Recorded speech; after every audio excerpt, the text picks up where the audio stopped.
ሰላም እንግዲህ ከምርጫ በኋላ ስልጣናቸው ላይ ማናገኛቸውን ሰዎች ልጠቁማችሁ ፈልጋለሁ። ባለፉት 8 ዓመታት የዶክተር አብይን የፖለቲካ የአስተዳደር ዘይቤ እና የአመራር ስልቱን እያየን ነው የቆየ ነው። ካለን ኤክስፒሪያንስ ግምት ነው የምናገረው። ግምት ነው። ምን መረጃ አግኝተሃል እንዳትሉኝ፣ ግምት ነው። ግምቴ ልክ ነው አይደለም ሲቆይ ታዩታላችሁ። እስካሁን ባለው የዶክተር አብይ መንግስት ውስጥ ቁልፍ ሚና ይጫወቱ የነበሩት እነ የኦሮሚያ ክልል ፕሬዝዳንት የሆኑት አቶ ሽመልስ አብዲሳ ከምርጫው በኋላ ኦሮሚያን ያስተዳድራሉ የሚል ግምት የለኝም። ምክንያቱም ዶክተር አብይም ሆነ አቶ ሽመልስ አብዲሳ በየራሳቸው የሚታሙበት ነገር አለ።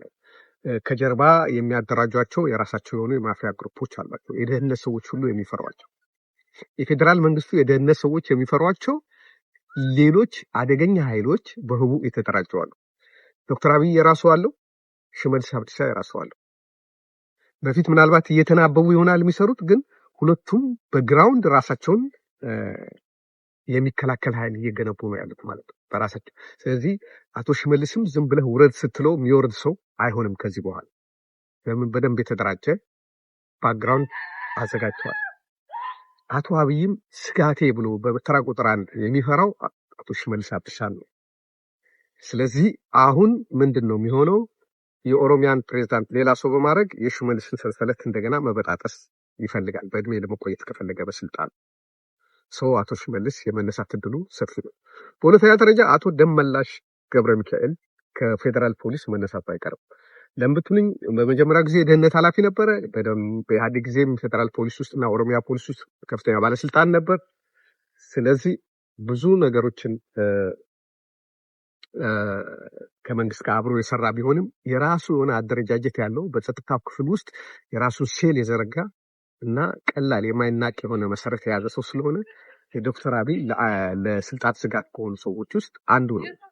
ስለዚህ እሱ ያለው አገልግሎት ከዚህ በኋላ የሚያበቃ ይመስለኛል።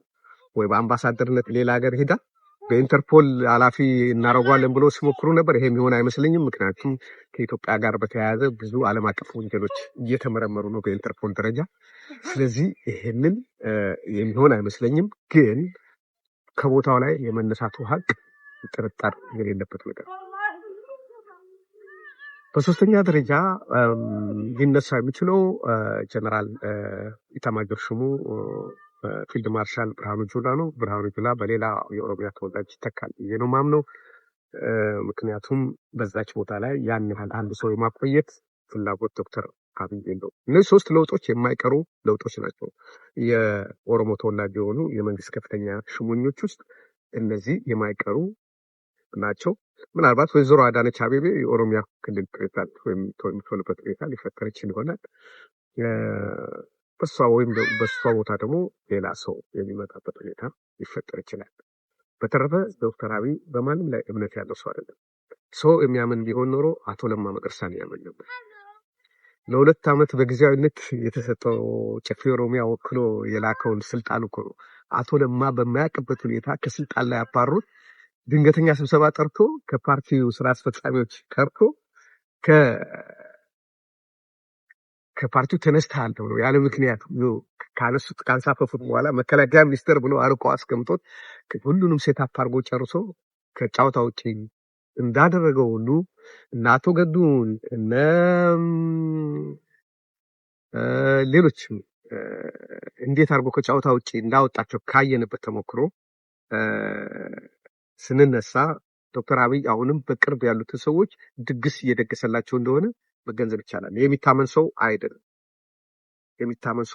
የሚያሳዝነኝ ምንድነው? አቶ ለማ ያኔ በአዲስ ጊዜ የሴራ ፖለቲካን በጣም ሲተቹ ነበር። በሴራ ፖለቲካ ሲተቹ የነበረው ህወሓትን ነበር። የሴራ ፖለቲካ ኢትዮጵያን በላት።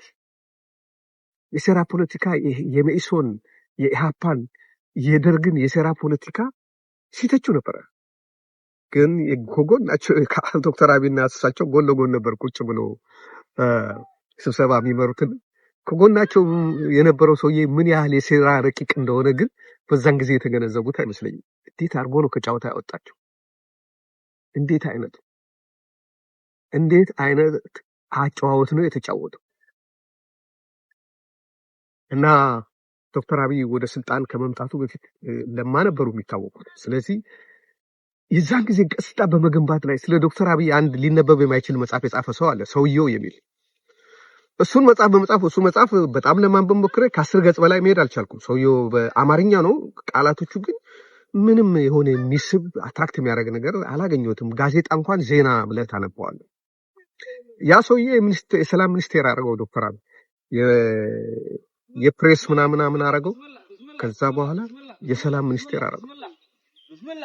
እንደዚህ ነው ስልጣን።